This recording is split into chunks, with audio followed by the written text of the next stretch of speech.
Hello, my name is Whitney Maulsby, and this is my book talk about Where the Sidewalk Ends, the poems and drawings of Shel Silverstein. Have you ever felt left out, lonely, isolated, or shunned? Is your nose too large, or your pants too short? Are your shoes too old, or your glasses too big? Are you a nerd in a crowd of jocks, or a hipster trying to belong to the popular bunch? If so, I want to give you a bit of advice. Go to your school's library to check out the poems and drawings of Shel Silverstein in his famous anthology, Where the Sidewalk Ends. If anyone can create the craziest, weirdest, most out-of-this-world characters for you to relate to, man oh man, it's Mr. Silverstein.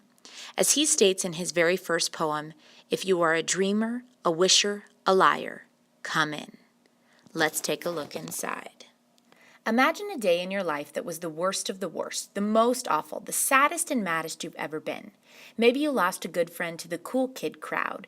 Maybe you got made fun of because of your undeniable love for werewolves. Maybe you're at a new school and you just can't find the right group of buddies. I know you might think you've had it bad, but many of the characters in Silverstein's poems will one-up you in the most unique ways possible. Take Captain Hook, for instance. How would you like to try picking your nose with a sharp hook for a hand? Or what about Joey? He threw a stone that knocked down the sun. Now it is always night, and it's all Joey's fault. Or consider poor Benjamin Bunn, whose buttons will not come undone. He can't go to the bathroom, get a tan, or take a bath. Or finally, imagine sitting at your dinner table for 89 years to eat your meal. Melinda May did it. Guess what her meal was? An entire whale. Now, what do you think? Was your worst of the worst day really that bad? If you still say yes, this collection of poems won't let you down. It's here to wrap you up in the best kind of comfort. Shel will tell you to be yourself. You have that something inside that makes you very special. You will find the people in your world that will accept you for who you are and will love you no matter what. When you need a hug, you can turn the page to read the following lines from Hug-a-War. I will not play at tug-a-war. I'd rather play at hug-a-war, where everyone hugs instead of tugs, where everyone giggles. Or when you can't afford the most expensive and popular brand of shoes and don't wear the newest and best clothes, let Mr. Silverstein give you a few tips in his poem Orchestra. So you haven't got a drum? Just beat your belly. So I haven't got a horn? I'll play my nose.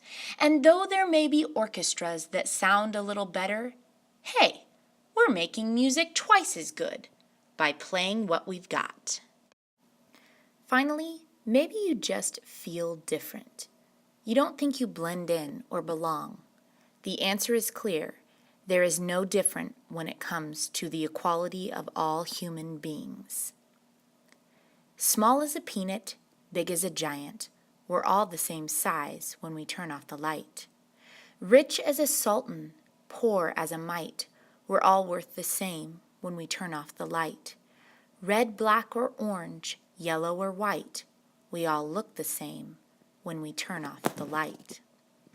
We all belong somewhere in this world.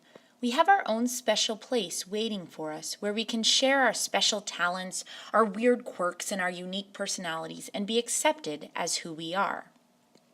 Where the Sidewalk Ends touches frequently on this theme in a fun and lighthearted way. If you're looking for more depth, the book also touches on love, hate, history, science, and even uses the didactic approach to teach lessons about chores, siblings, and picking your nose. I have 2 copies available in my room, and your school's library should also have copies. I encourage you to check out this weird and wonderful collection of poems. You'll be glad you did.